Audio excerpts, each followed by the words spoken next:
Saudara, mari kita bayangkan sebuah dunia di mana yang segelintir orang yang menguasai hampir seluruh kekayaan.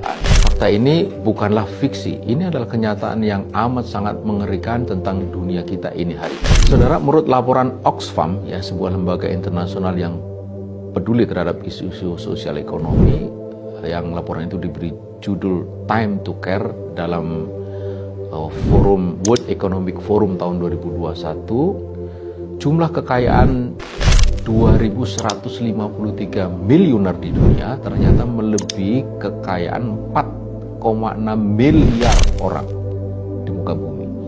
Ya, lebih dari separuh penduduk dunia. Ya, bayangkan mereka yang 2.000 sekian miliuner itu hanya 0,00003%.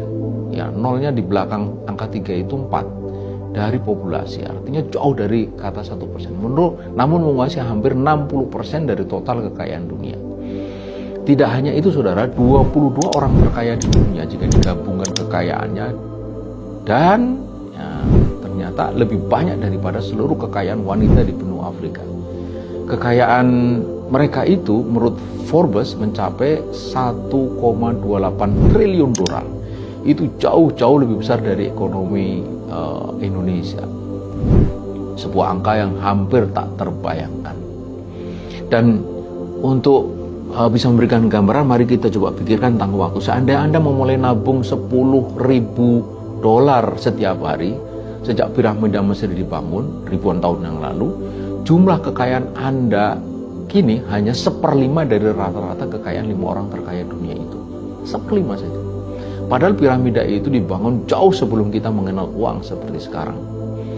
Dan saudara, ini yang paling mengejutkan. 1% orang terkaya di dunia memiliki kekayaan 2 kali lipat dari total kekayaan 6,9 miliar orang.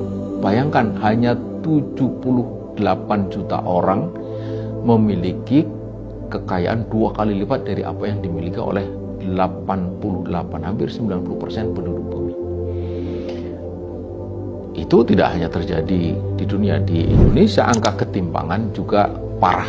50% penduduk hanya menguasai kurang dari 5% kekayaan nasional. Sementara 10% orang terkaya memegang 60% dari seluruh kekayaan rumah tangga. Angka ini tentu bukan hanya statistik, ini adalah kenyataan yang harus kita hadapi. Pertanyaan dasarnya adalah bagaimana kita bisa membangun dunia yang lebih adil jika kesenjangan ini terus tumbuh. Ini pertanyaan besar yang harus kita jawab bersama. Mengapa? Karena kesenjangan ini bukan hanya masalah angka. Ini adalah masalah kita semua. Dan mungkinkah dengan semua kesenjangan itu kita bisa mewujudkan keadilan? Karena kesenjangan itu adalah cermin dari ketidakadilan. Saat orang makin banyak, pengangguran tak terbendung dan kriminalitas membumbung.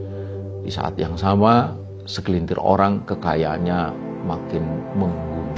Penasaran bagaimana Islam menjawab semua itu? Karena itu, teruslah simak video berikutnya dalam seri Tawazunisasi.